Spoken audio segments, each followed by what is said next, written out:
La cause la plus commune pour laquelle nous pouvons perdre notre paix est la crainte suscitée par certaines situations qui nous touchent personnellement et dans lesquelles nous sentons menacés. Appréhension devant des difficultés présentes ou futures, peur de manquer de quelque chose d'important, de ne pas réussir dans tel ou tel projet. Les exemples sont infinis et touchent tous les secteurs de notre vie. Santé, vie familiale et professionnelle, vie morale, vie spirituelle elle-même. De fait, à chaque fois, il s'agit d'un bien de nature très variable.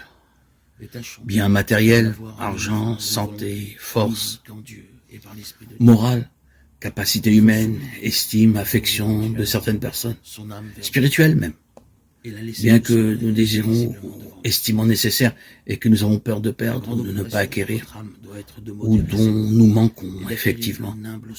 Et l'inquiétude causée par le manque ou la crainte de manquer nous fait perdre la paix.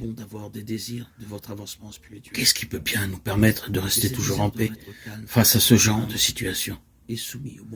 Les ressources et la sagesse humaine, avec ses précautions, ses prévisions, ses réserves et assurances de toutes sortes, ne suffisent certainement pas. Qui peut se garantir à lui-même la possession assurée d'un bien quelconque, quelle qu'en soit la nature? Ce n'est pas à coup de calcul et de préoccupation que l'on va s'en sortir. Qui peut, en s'en inquiétant, rajouter une seule coudée à sa propre vie? Matthieu 6, 27. L'homme n'est jamais assuré de rien obtenir et tout ce qu'il tient entre ses mains peut lui échapper d'un jour à l'autre. Il n'a aucune garantie sur laquelle il puisse s'appuyer absolument. Et ce n'est certainement pas cette voie que nous enseigne Jésus. Il dit au contraire, qui cherche à sauver sa propre vie la perdra. Matthieu 16, 25. On peut même dire que le moyen le plus sûr de perdre sa paix est précisément de chercher à assurer sa propre vie à l'aide de la seule industrie humaine, des projets, décisions personnelles, ou en s'appuyant sur quelqu'un d'autre. Dans quelle inquiétude et quel tourment se met la personne qui cherche à se sauver? Étant donné notre impuissance, nos forces limitées, l'impossibilité de prévoir tant de choses, les déceptions que peuvent nous procurer des personnes sur lesquelles nous comptons. Pour conserver la paix au milieu des aléas de l'existence humaine, nous n'avons qu'une seule solution.